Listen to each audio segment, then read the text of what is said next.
आखिरकार 4 साल की लंबी कानूनी लड़ाई के बाद सुप्रीम कोर्ट ने राहुल गांधी पर लगी 2 साल की सजा पर रोक लगा दी है।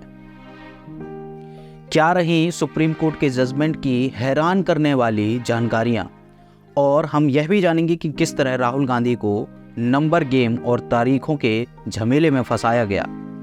क्या रही इंटरनेशनल मीडिया की प्रतिक्रियाएं, और क्या फिर से एक बार नरेंद्र मोदी और राहुल गांधी का होगा आमना सामना। जानेंगे पूरी इनसाइड स्टोरी मेरे साथ। नमस्कार, वोकल न्यूज़ में आपका स्वागत है।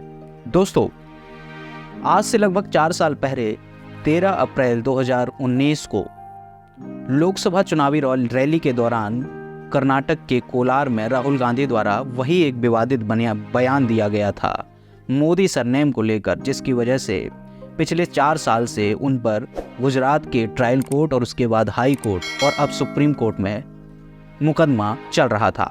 लेकिन हाल ही में सुप्रीम कोर्ट की 3 जजों की खंडपीठ जस्टिस बी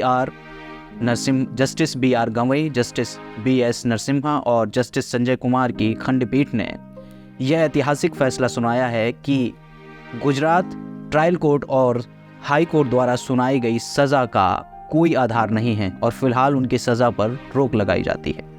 इस रिपोर्ट में और भी कई तरह के खुलासे किए गए हैं और साथ ही साथ हमें यह भी देखना होगा कि किस तरह तारीखों और नंबरों के झमेले में राहुल गांधी का यह पूरा मुकदमा नज़र आ रहा है। इस पूरी खबर पर हम चर्चा करेंगे, लेकिन उससे पहले हमारे इस चैनल को सब्सक्राइब करें, इस वीडियो को लाइक करें, शेयर करें, कमेंट्स करें और ज़्यादा से ज़्यादा लोगों तक पहुँचाने का प्रयास करें। तो आइए बढ़ते हैं खबर की ओर। दोस्तों, सुप्रीम कोर्ट ने जब अपना जजमेंट सुनाया तो उन्होंने गुजरात के ट्रायल कोर्ट और सेशन कोर्ट्स के जजमेंट पर कमेंट करते हुए यह कहा कि जब गुजरात के ट्रायल कोर्ट और हाई कोर्ट 500 पन्नों का अपना जजमेंट सुना रहे हैं तो उन्हें राहुल गांधी पर सज़ा का कारण का भी उल्लेख करना चाहिए।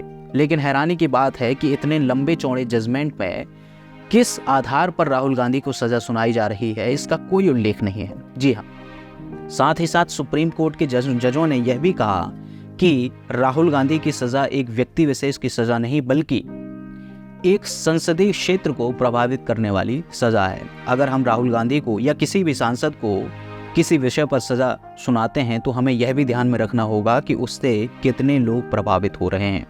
और भी बहुत सारी बारीकियां इस जजमेंट में राहुल गांधी के पक्ष में देखी गईं। राहुल गांधी के वकील रहे अभिषेक मनु सिंघवी और खुद राहुल गांधी द्वारा बीते दिनों प्रेस कॉन्फ्रेंस करके इस पूरे मामले में क्या क्या बारीकियां रहीं उसकी जानकारी दी गई।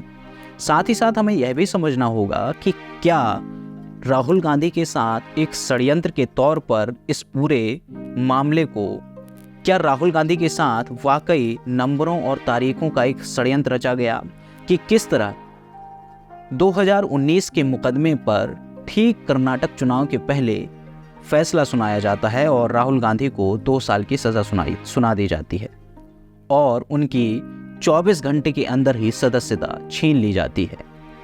अब जबकि यह फैसला सुप्रीम कोर्ट के द्वारा दे दिया गया है कि उनकी सज़ा का कोई आधार नहीं है, लेकिन इस फैसले के 3 दिन बाद भी लोकसभा के अध्यक्ष द्वारा राहुल गांधी की सदस्यता वापस नहीं दी गई। यहाँ पर यह भी देखना होगा कि आने वाले 4-5 दिन लोकसभा में नो कॉन्फिडेंस मोशन भी सरकार के खिलाफ प्रस्तुत किया जाएगा। अगर इन 2-3 दिनों में राहुल गांधी की सदस्यता वापस दे दी जाती है तो एक बार फिर से सदन में प्रधानमंत्री नरेंद्र मोदी और राहुल गांधी का आमना सामना हो सकता है और 2019 जैसी तस्वीरें फिर से सामने आ सकती हैं। साथ ही साथ इंटरनेशनल मीडिया ने भी इस खबर को पूरी तरह से कवरेज दी है। इंटरनेशनल मीडिया इस खबर को अमेरिका के डोनाल्ड ट्रंप और जो बाइडेन केस से कंपेयर कर रही है। मैं आपको बता दूं कि डोनाल्ड ट्रंप जो अमेरिका के पूर्व राष्ट्रपति हैं, उन पर लगभग 78 मुकदमे चल रहे हैं, लेकिन जो मुख्य मुकदमा है वो यह है कि उन्होंने एक पॉर्न स्टार को कुछ रुपए दिए थे और यह कहा था कि उनके सीक्रेट्स की जानकारी पब्लिक में साझा ना की जाए। इसी मुकदमे को लेकर डोनाल्ड ट्रंप बुरी तरह फंसे हुए हैं और कुछ रिपोर्ट तो यहाँ तक दावा करती हैं कि अगर डोनाल्ड ट्रंप पर सही से सज़ा का प्रावधान किया गया तो उन्हें 500 सालों तक की सज़ा हो सकती है। बहरहाल डोनाल्ड ट्रंप का केस अभी अमेरिका में चल ही रहा है और राहुल गांधी के केस पर फैसला भी आ चुका है। तो यह केस पूरी तरह से स्पष्ट है कि राहुल गांधी और डोनाल्ड ट्रंप का कहीं भी कोई मुकाबला नहीं है। साथ ही साथ इस बात पर भी गौर करना ज़रूरी है कि राहुल गांधी की सदस्यता पर कब विचार किया जाएगा। क्या उनकी सदस्यता वापस की जाएगी? अगर वापस की जाएगी तो कब तक की जाएगी? अगर राहुल गांधी की लोकसभा सदस्यता वापस कर दी जाती है तो क्या एक बार फिर 2024 के इलेक्शन में राहुल गांधी कांग्रेस और विपक्ष का चेहरा हो सकते हैं? यह भी गौर करने वाली बात होगी। फिलहाल के लिए इतना ही। इसी तरह के दिलचस्प और रोचक जानकारियों के लिए जुड़े रहिए वोकल न्यूज़ के साथ और मुझे दीजिए अनुमति। नमस्कार।